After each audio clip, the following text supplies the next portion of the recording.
Hello. Hello, Ron. Hello, everyone.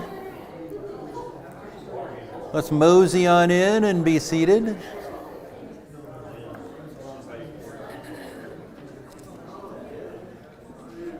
I've been practicing my mosey for a long time, and I think I've got it down now.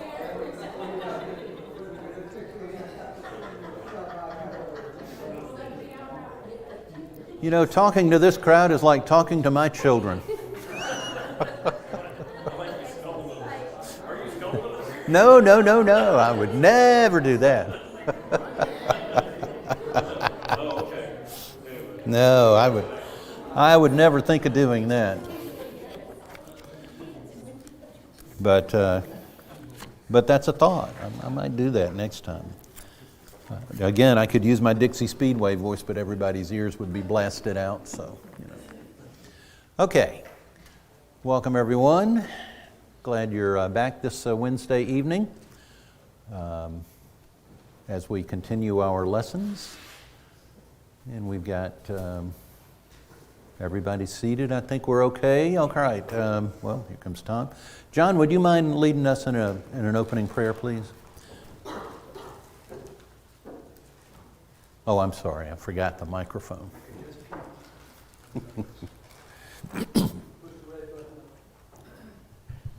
Let us pray. Our Father in heaven, thank you for this opportunity to gather here this Wednesday evening. Thank you for Scott preparing this lesson. Help us to be listening intently and figuring out ways that we can apply it in our lives. And thank you for everybody that came this evening. Thank you for the elders and the deacons and for the preacher and all the work that they do and all their families. And thank you for watching over us this past week and help us to get back to worship this Sunday. And please bless this church here at Monroe and help it grow. In Jesus' name, amen. Thank you, John. I would like to thank those of you who've signed up for the booth at Oktoberfest. I'm sorry. The October Festival that's going to be in Monroe. We've got a bunch of the time slots filled. If you'd like to volunteer, that would be great. If you don't volunteer, you may get a phone call. So just, be apprised of that. It's like many years ago, those of you might remember Jose Jimenez, and he did a thing where he was an astronaut in space, and they were having a press conference, and the guy he kept talking about how scared he was to be up in space and how rough it was and all that. So finally the commentator said, well, you must have known this when you volunteered. And he said, volunteered? He says, yeah, you know what volunteered means. He says, yeah, you lose the toss. So, okay. That was a delayed reaction joke. Numbers chapter 34, verses 13 through 15 says this. Then Moses commanded the children of Israel, saying, this is the land which you shall inherit by lot, which the Lord has commanded to give to the 9 tribes and to the half-tribe. For the tribe of the children of Reuben, according to the house of their fathers, and the tribe of the children of Gad, according to the house of their fathers, have received their inheritance, and the half-tribe of Manasseh has received its inheritance. The 2 tribes and the half-tribe have received their inheritance on this side of the Jordan, across from Jericho, eastward, toward the sunrise. As I said, this is the 3rd lesson in our People of the Bible series. If you recall, we studied Aaron the first week. Last week we talked about Caleb. I would like to thank everyone for the kind words that you've given me. You must know how insecure I am, so that's very nice to hear that at least we're making some headway here, and I really appreciate all of the comments. Now, as we have been talking about, the scriptures are filled with a lot of different types of people. And there are a lot of different interesting events that these people were involved in. And with these lessons, we're really only scratching the surface of the people in the Bible and what they did. And it's really kind of fascinating for me to read these accounts again and again and again. Another wonderful thing about the scriptures is their timelessness. We know that, they're timeless. and their universality. Those scriptures that we've been studying, the scriptures we study all the time, the scriptures we read, are for anyone, anytime, anywhere. I know this is going to be hard for some of you to do, but think back to when you were kids. I'll give you enough time to do that. Okay. Remember the first time you heard those stories about, parting of the Red Sea? Remember the first time you heard about David and Goliath, and remember singing that song, Only a Little Boy David and Only a Babbling Brook? You remember Daniel in the lion's den, and you remember Jonah and the great fish, only back then we called him Jonah and the whale. Remember that? And you remember how awestruck you were at those stories. When you were a kid, you just, man, these are great stories. These are exciting stories. How long did it take you to lose the excitement? How long did it take you to lose that awestruck feeling that you had about those stories? You know, sometimes those stories came with that sense of awe, but they came with a little bit of misunderstanding. I have this story here about this Sunday school teacher who was telling her kids about Sodom and Gomorrah. And that's hard to teach, kids. I once had to teach a group of first graders about David and Bathsheba. And that was not easy, I got to tell you. That was difficult to do. But this lady was teaching them about Sodom and Gomorrah, and she said, and God told Lot to take his wife and flee out of the city, but not to look back. But Lot's wife looked back, and she turned into a pillar of salt. And all the kids were, whoa, that's amazing. I can't believe that, just awestruck. And finally, one kid raised his hand, and she says, yes, Bobby, what is it? And he said, what happened to the flea? As we continue to grow and as we continue to study, I love the reaction. As we continue to grow and as we continue to study, the people and the accounts sometimes lose their luster, but sometimes they take on a little bit more form and shape for us.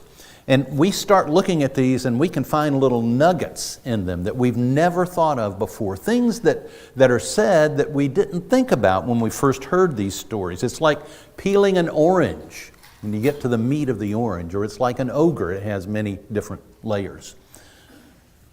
Okay, if you've seen Shrek, you get that. But if you haven't, I'm sorry, you don't get it. Tonight I wanted to talk about another well-known person of the Bible.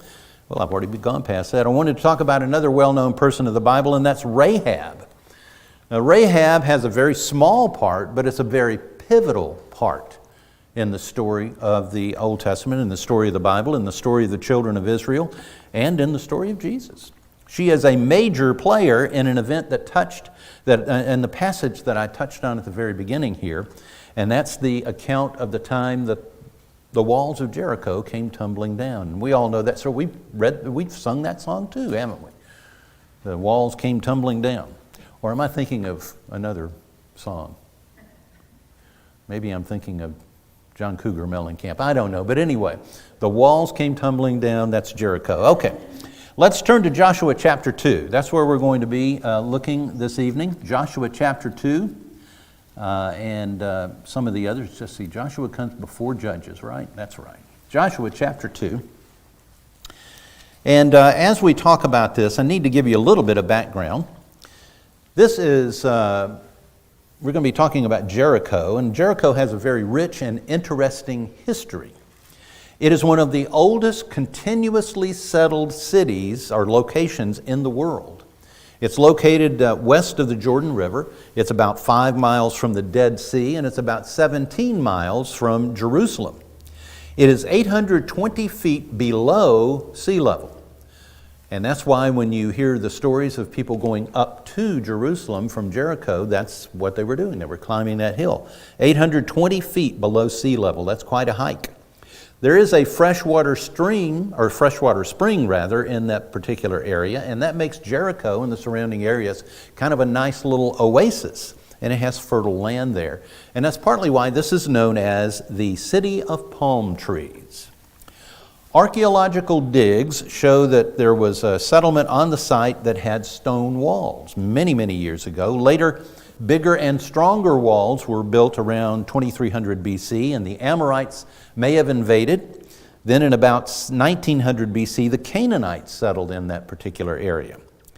The many digs in the area have uncovered a somewhat advanced people for that particular age. They found pottery in this area. They found carved wooden furniture. They found weapons of different kinds and jewelry boxes that were carved from bone. Because of the weather conditions in that area, they have also found some organic items. The archaeologists have actually dug up some organic items. They've uncovered fruit. They've uncovered cereal. It wasn't Cheerios, it was Jericho's. Okay, you got that one. They've also uncovered some meat in that area, preserved, and they found some textiles and some hair. Now, as you can imagine, Jericho, being in that area, has always been a very strategic city. By the time of the events here in Joshua chapter 2, Jericho had become a fortified city. Now, excavations of most fortified cities have found that these cities would have walls about 25 feet high and about 20 feet thick. I don't know, how big is this auditorium? 20 feet? Who built this auditorium? Who knows? Okay, well, somebody pace it off. No, I guess it's about 20 feet. That's a pretty big wall, isn't it? That's a pretty thick wall when you think about it. Very, very thick. We don't know for sure that the walls of Jericho were that thick, but they probably were. And they were built to protect this city. And it was at this time that they had built this fortified city that another group approached. After a long journey through the wilderness, 40 years, the time had come for the children of Israel to cross over the Jordan and come over into the promised land. And Jericho was dead in their sights, straight in their sights. In Joshua 2:1, Joshua sends 2 spies across the Jordan. Here's what he says. Now Joshua, the son of Nun, sent out 2 men from Acacia Grove to spy secretly, saying, "Go view the land, especially Jericho." Now apparently Joshua had learned his lesson from Moses. He did not send 12 people out. He sent 2 spies out to go spy out the land. If you recall from the lesson last week, Moses sent the men out into the promised land and he told them to explore. And if you recall, we mentioned that the word that was used there was tur. It has 3 separate meanings. One of them is explore, one of them is spy, and the other is something I can't remember. But in this particular case, Joshua used a different word. The word that he used is ragal. And it actually does mean to spy out. He was sending them into the promised land, into that area, to spy on the land. I want you to go check it out. I want you to find out everything you can about that area. Note that he did say that he wanted them to go out and view the land, especially Jericho. There is a prevailing belief among some biblical scholars that they were sent only to Jericho, but if you read this passage and you look at what he says, it seems that he sent them out to look at some other areas, but to concentrate on Jericho. So these 2 men, and we don't know who they are. You remember the 12 spies? We had all their names, didn't we? But these 2 men, they're just anonymous. We don't know who they are. So Joshua ordered them to go there, and they eventually ended up in Jericho. So they went and came to the house of a harlot named Rahab, and they lodged there. At this point in the account, someone notices that there are some strangers in town. Now, I don't know how big Jericho was. I don't know how many people lived in Jericho, but when you saw that map, it looked pretty big, and I'm sure there were a whole lot of people in there. I don't know how in the world these people knew, this man knew, or this person knew that there were 2 spies. There were 2 people that shouldn't have been there. I don't know if it was because of their clothing, or maybe the way they talked, or maybe it was the questions they asked, or maybe they were writing stuff down. I don't particularly know. Go ahead. During that time, if they have a fortified city, don't they have people watching the gates? They do coming have in and people. out. Yeah, that's a good point. That's a good point. So it may have been somebody on the wall. We don't know that for sure. Thank you for making me look silly. I'm just kidding. No, that is an excellent point. I had not thought about that, but it could very well be that was the case. But whatever it was, this particular person, whether he was a guard or just somebody in the city, went to the king and said, "Behold, men have come here tonight from the children of Israel to search out the country." Now, we're not told what tipped them off, as I said. Whatever it was, the king believes this man. And he sends a message to Rahab to send the men to him, since they are spies. Now, I have a question for you. Why didn't the king go there himself? Why did he send to her to bring the men to him? Was that God's providence, that this king didn't want to go there himself? We'll find out some things about how they felt about these people in just a bit, but that's an interesting question, why he didn't go there himself, why he commanded Rahab. And maybe it was to test Rahab's allegiance. We don't know for sure. What we do know is that Rahab, instead of sending those two men out, took them up on the roof and hid them under some flax that she had been drying. Then she told the king that the men were there, but she didn't know where they were now.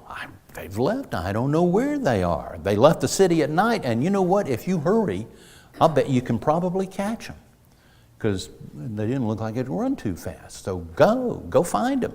So the king leaves, and he goes off on a wild goose chase. Meanwhile, Rahab goes to the spies, and she makes a deal with them.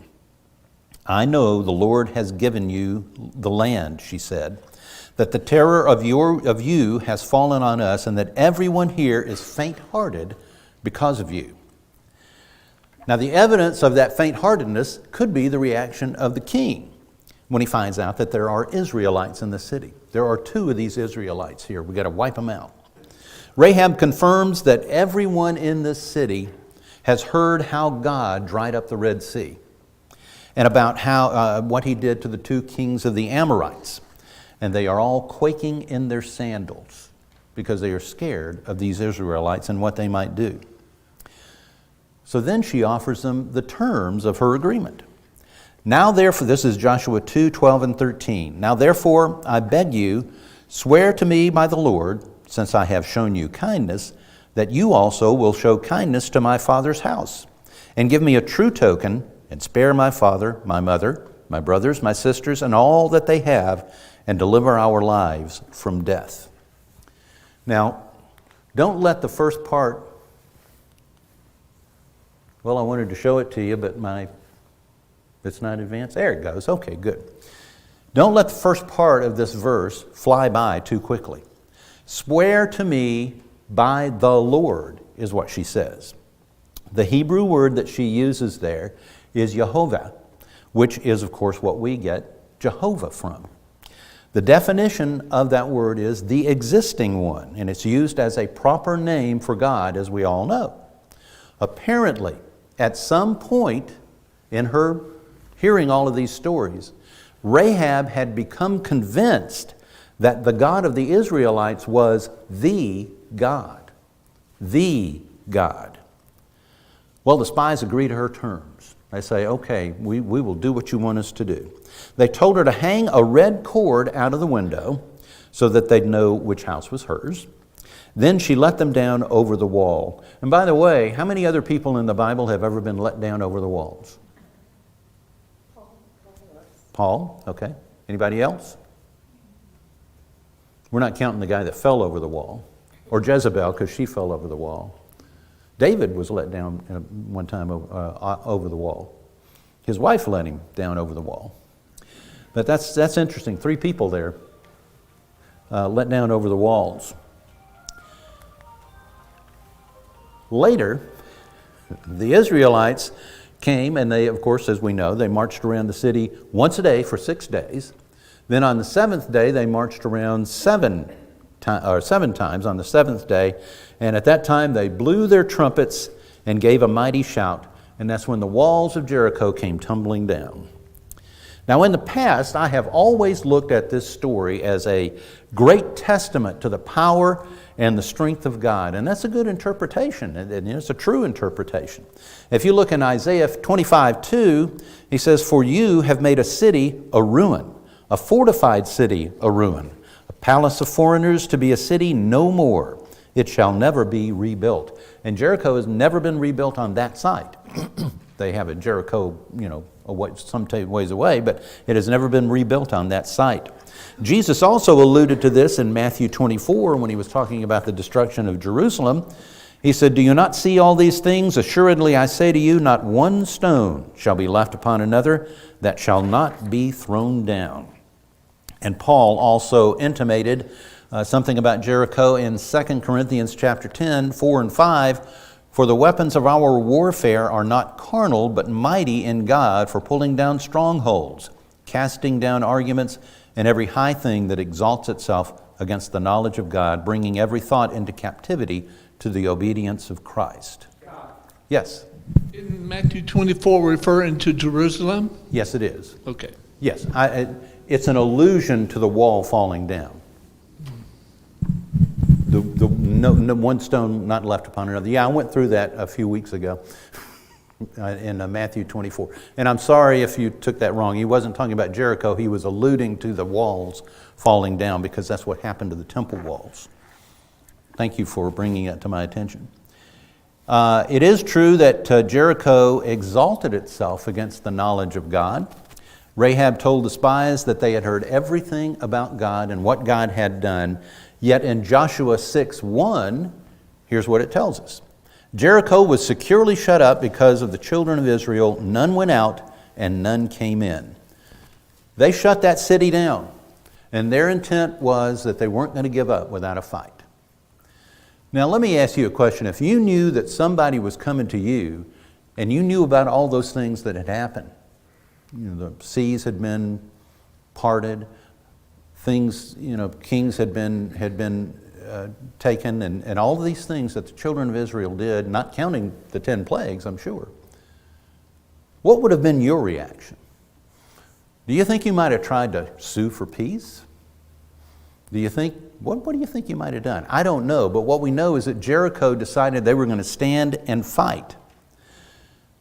But God gave this fortified city to the children of Israel, and it was taken without firing a shot. Why do you think God chose to attack Jericho? Anybody got an idea?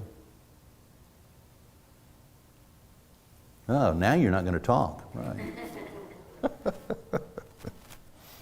Why do you think God chose the method to attack Jericho and overcome Jericho that he did? Okay. I'm sorry? They weren't following him, okay, yeah. But why that particular city and that particular method? Well, it was a key city. Yeah. We're going to take over the promised land. Mm-hmm. It was necessary. Necessary. It was a key city to take the promised land.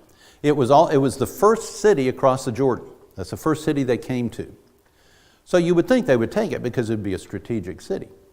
But the thing that I think when I think about this is the reason that God did it the way he did is because he wanted everybody else in the land of Canaan to understand that they didn't have to build siege towers and they didn't have to do all that other stuff, that God was going to handle it, that God was going to overthrow this city.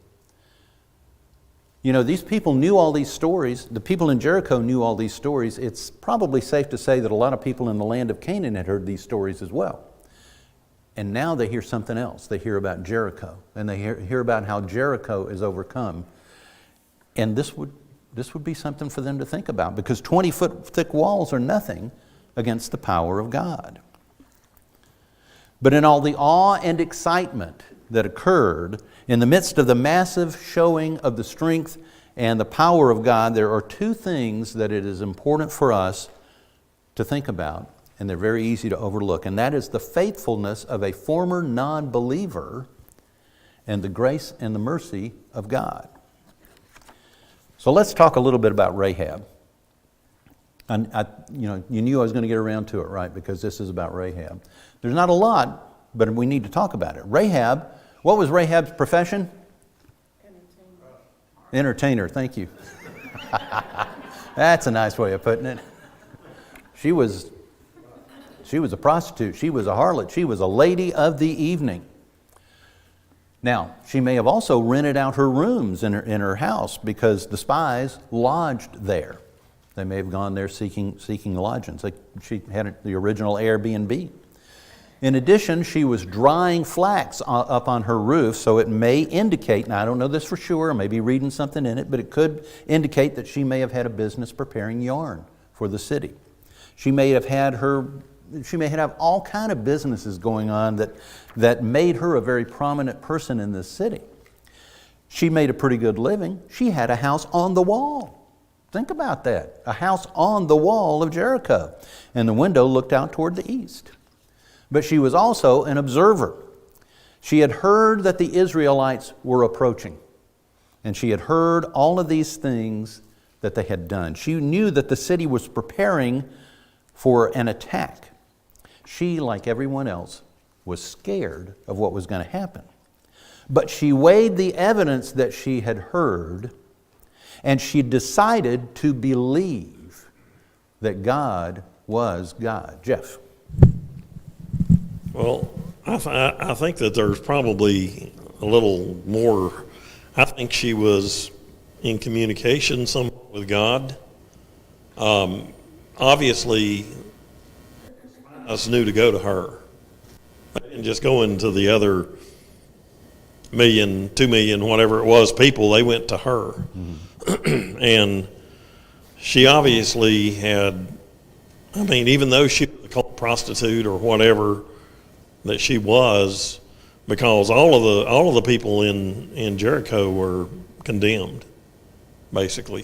Mm-hmm. And she was, if you look in the New Testament where, Mary had washed Jesus' feet with her hair and all of the different things, he had compassion toward people that were in even bad situations that they maybe have put themselves in. But the whole point is I think that might have been a similar situation, like she recognized God and God recognized her, and when the edict went out for them to go to Jerusalem and spy out the land, they went to her.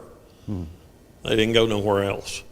And the fact that she was a prostitute might have been, I guess you call it pillow talk or whatever, I don't know. But they knew that these people were coming in. They knew it somehow.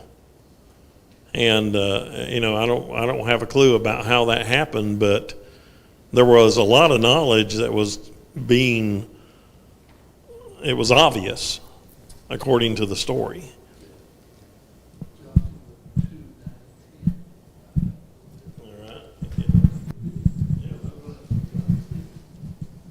Joshua 2, 9 and 10, Bobby said.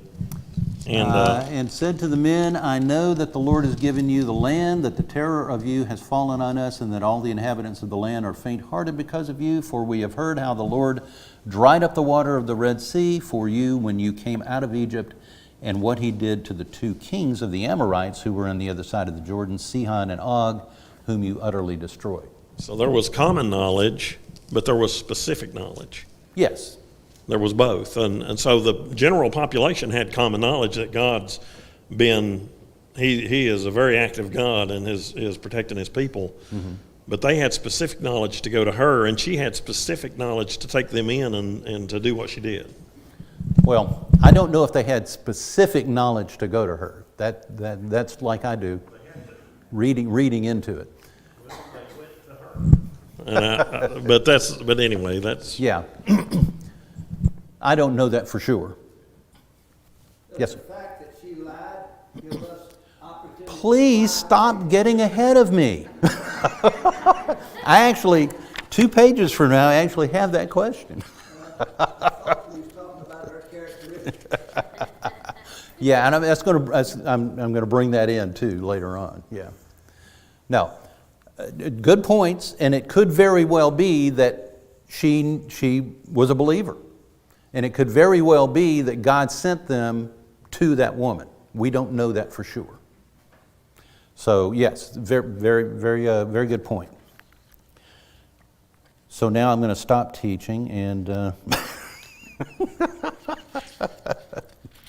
But I do know that whatever it was Whether she was a believer before, she became a believer, or exactly what happened, what I know is this: she stood up to the king. She had the faith to stand up to the king and lie to the king and tell the king that they had gone out of the city. She feared God more than she feared the king of Jericho, who was a flesh and blood person standing right in front of her. She feared she feared God a whole lot more than that or anyone else in the city.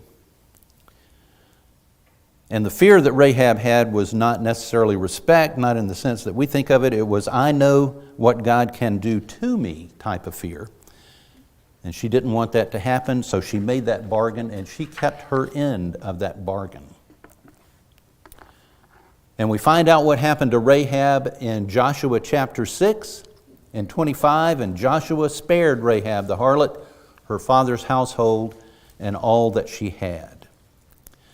Remember, the spies had said, our lives for yours, if none of you tell this business of ours. And notice that everyone in her house was saved. Her father, her mother, everybody in her house was saved. What does that mean? They were all in that house when the Israelites came. They were all there waiting when the Israelites came. Now, think about this for just a minute. The Israelites, the spies leave. They don't know when the Israelites are coming. They close the gates. They shut up the city. What is Rahab thinking? I've got to get everybody in this house, and I've got to keep them safe. And then the Israelites finally come. Do we know if Rahab knew how the attack was going to occur? Did she know that they were going to march around the city one time each day? No. She didn't know that. She had no way of knowing that. Can you imagine? Put yourself in Rahab and her family's shoes. You are sitting in that house and you see those Israelites out there and they're marching around the city one time. And you're thinking, okay, what's going to happen now? Then everybody goes to bed and you get up the next morning and the Israelites walk around one more time. And it didn't take 15 minutes for them to walk around. There's a lot of people walking around that city. And this went on for 6 days. And they stayed in that house because they didn't know what was going to happen. And because they told those spies that they would stay in the house. And they didn't know what the Israelites were going to do. And then on that 7th day, they march around 7 times. And everybody's just shaking their heads. What's going on here? And then suddenly they start blowing trumpets and everybody starts yelling and shouting. And the walls start crumbling down around you. Imagine that. Put yourself in that position. The walls start crumbling down around you. Anybody? I've never been in one. Anybody ever been in an earthquake? You've been in an earthquake? Yeah. Scary, isn't it? Weird, yeah. You don't know what's going to happen. You feel these, they had to shake their house because the walls were falling down around them. You can imagine that it might have driven them to panic. But she stayed the course. She stayed in that house. She believed God would save her.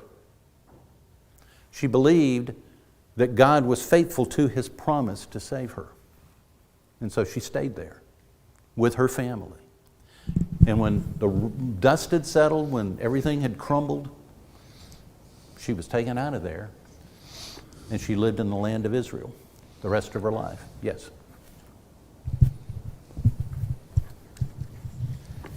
This might be a little bit far-fetched, but That's never happened I know it's never happened in these classes they had to be in the house in order to be saved. Yes. Okay, you bring that over here. Mm-hmm. You have to be in the church to be saved. Yep. You cannot be out of the church. Yep. And the only way to get into the church is through obedience to the gospel. And that's a great point. That's a great point. I think I might have this in here somewhere. Now, okay, Frank, let me get to this. Did God reward Rahab for lying? Did God reward Rahab for lying? He saved her. I wonder what everybody else thought when the walls came down. Her house didn't come down with it because she had the window to the outside. Yep. Amy. He rewarded her for saving the 2 spies. Yep. How she did that, I don't think that entered into it, just the fact that she saved them. She could have used any other number of things to save them besides telling the king a lie. Yeah. There's always more than one way to get something done. But that's what she chose to do, was to tell that lie. Jeff?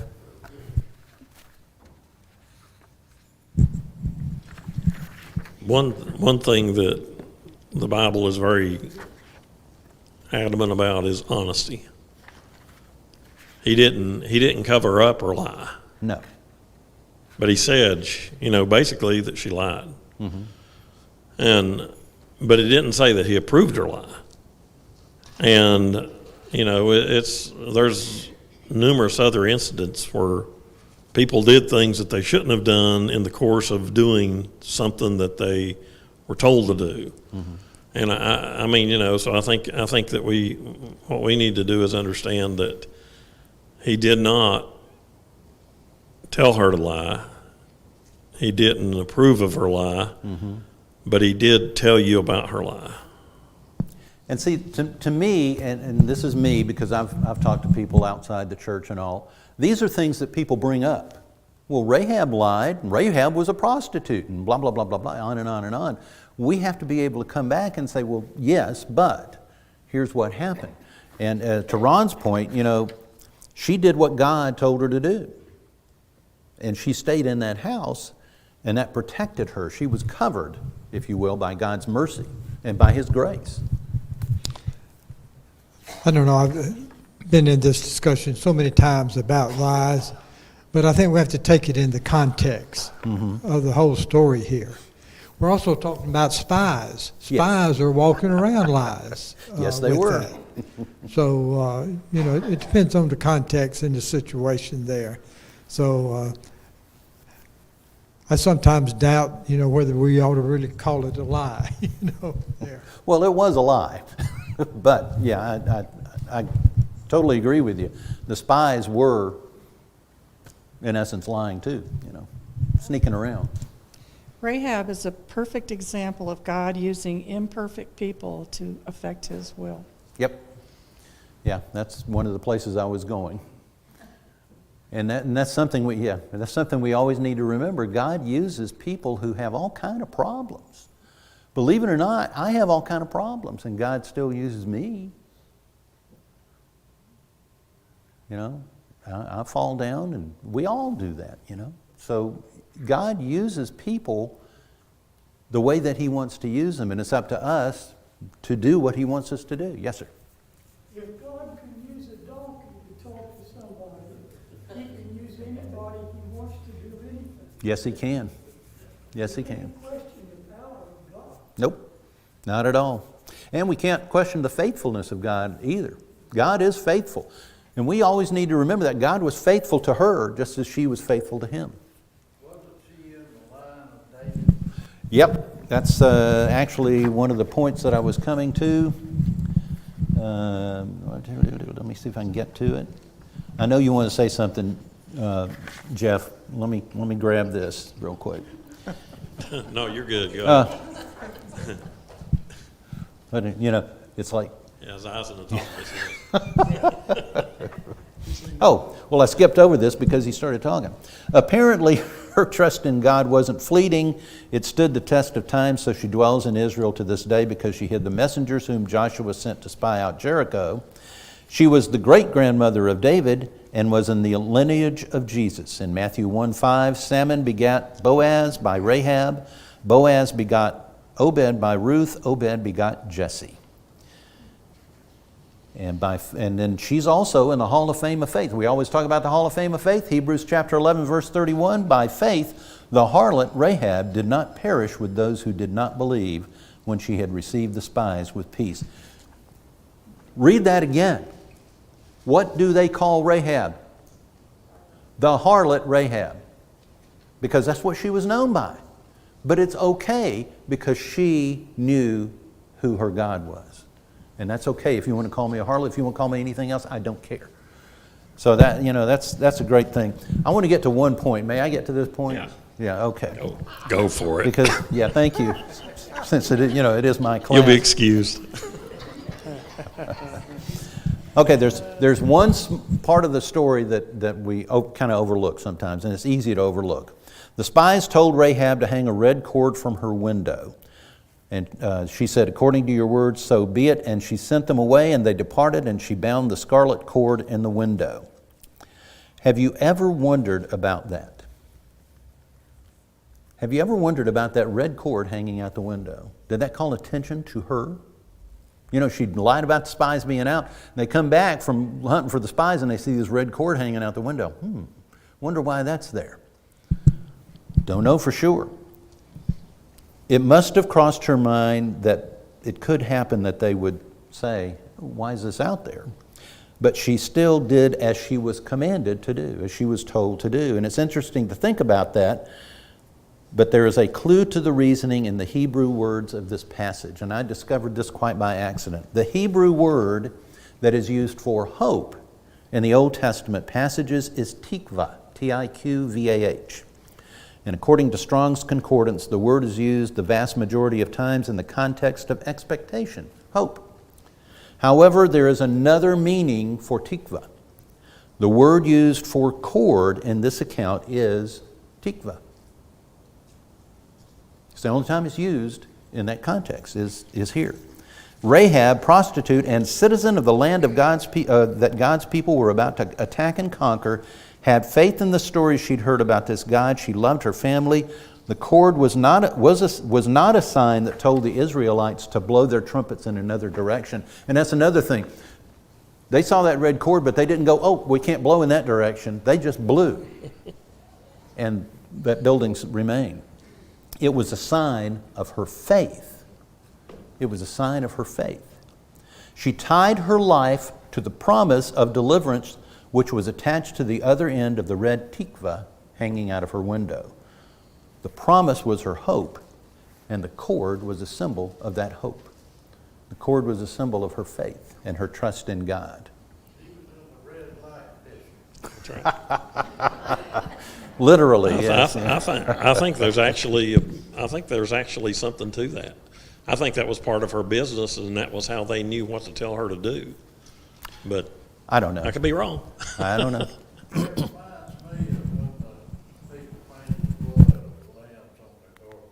Yes. They were passed over by the spirit of death. Just like Rahab was passed over because she held that scarlet rope. Joe?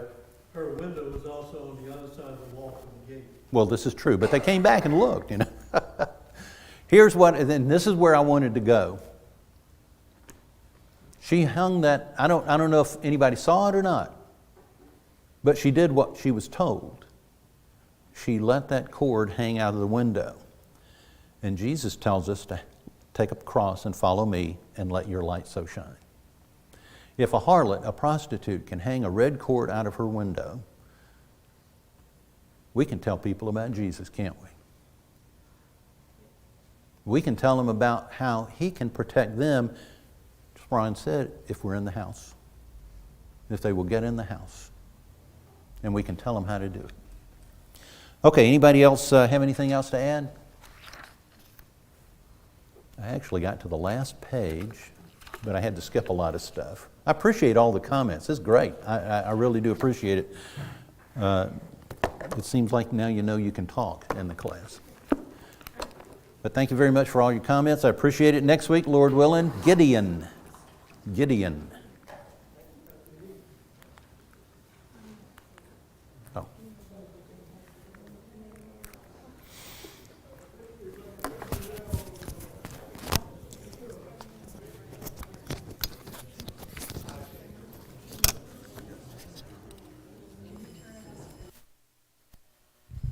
turn it off. I turn it off.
Well, good evening, folks. Great night for Bible study, and Scott, thank you so much. Just a great study on Jericho. Mary Lee and I were fortunate to visit Israel, and actually Jericho was probably one of the highlights of the trip. And it's still to see the walls that have tumbled down around. And then, of course, as you said, the city is set aside there. Jericho itself was not rebuilt. But very, very interesting from that standpoint. A lot of good discussions. Appreciate everybody's participation and for all of our studies tonight. We have a lot to rejoice about. We also have a lot that we're very unfortunate things, but we will rejoice in seeing Causey, and we rejoice even to see, more so to see Cindy. And we're so happy for you, Causey, and just good to have you back. Also rejoice, understand that Sharon had a biopsy but showed no cancer, and we're happy about that, Sharon, and to take care, and let's please remember. We have some difficult things, let's keep in mind. A number of you know a former member here, Brother Leon Jordan. Leon Jordan, who was a former member here, passed away unexpectedly last evening. So let's certainly remember his wife, Deborah, and their family in our prayers. And there will be a memorial service, and I think, Ed, you said they want to have that memorial service here. They would like to. So be aware of it. Leon Jordan, which I know a number of you probably know.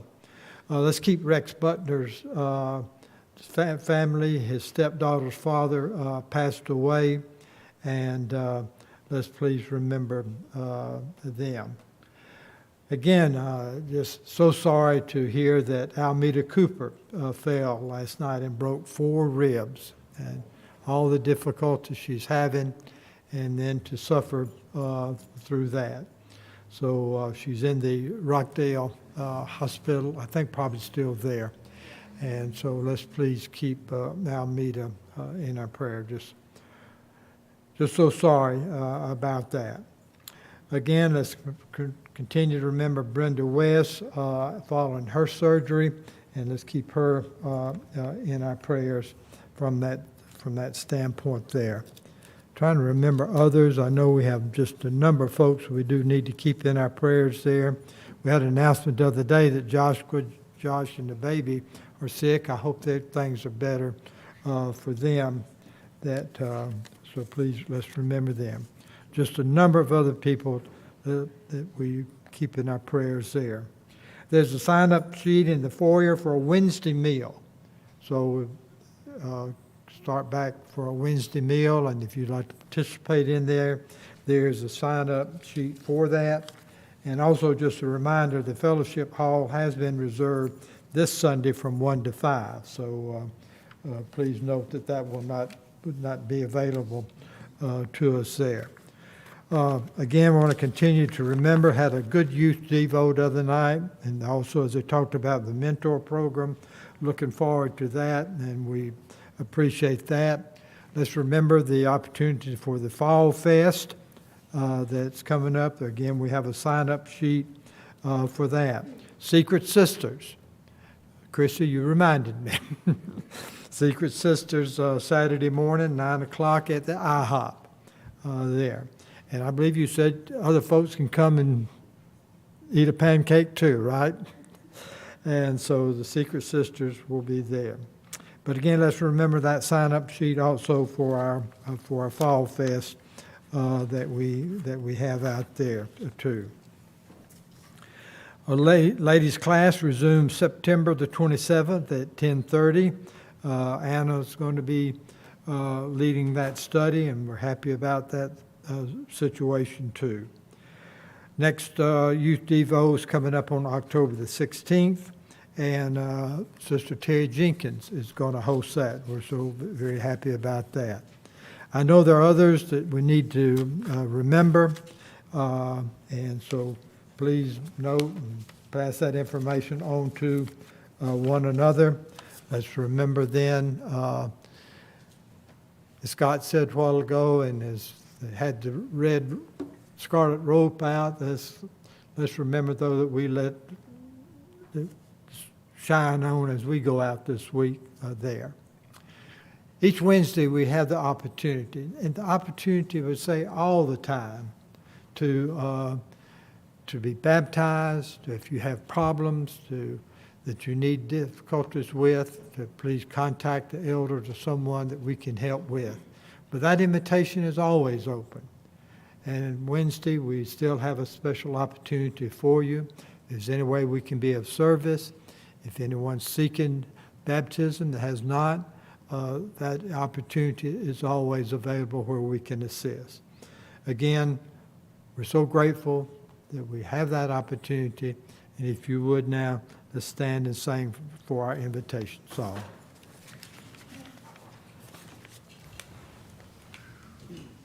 When you walk with the Lord in the light of His word, what a glory He sheds on our way. While we do His good will, He abides with us still, and with all who will trust and obey.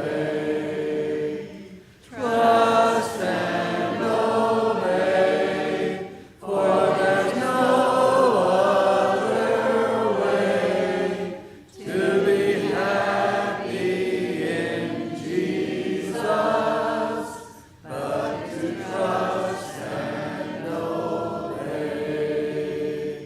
Then in fellowship sweet we will sit at His feet, or we'll walk by His side in the way.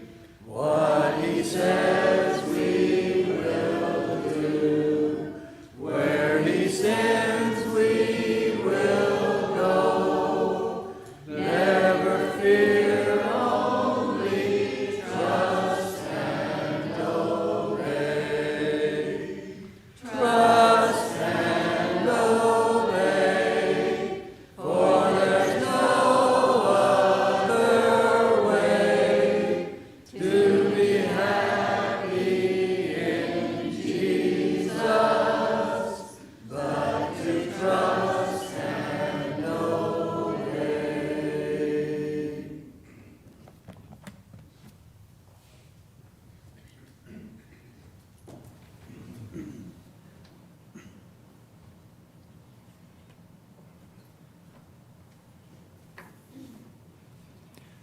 Will you bow with me, please?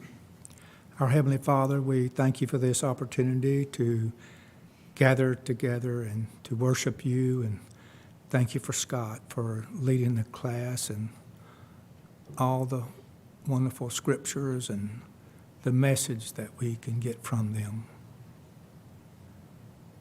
Ask, Father, that you be with Almeida with the medical problems that she has, and now with broken ribs, and ask, Father, that you be with the doctors that treat her, that they'll be able to help her to be restored to her normal health.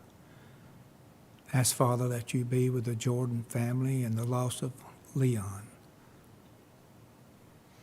and the good memories that many, many people have of him and the good things that he did. Thank you, Father, for the good results from Causey's treatment, and ask that you be with him in his follow-up treatments, that they will also be good results. Thank you, Father, for the good results from the biopsy from Sharon, that she did not have cancer. Ask, Father, that you be with Charles' second cousin up in Alaska who suffered from a bear attack. Ask that you be with him and be with the doctors that treat him, that if it be your will that he can be restored to his normal health. Ask you be with Brenda West and let her continue to be restored to her health from her latest surgery. Be with each and every one here. Bless them. Be with us and keep us safe as we go home. that we'll return Sunday on the first day of the week to worship you again. In Christ's name, amen.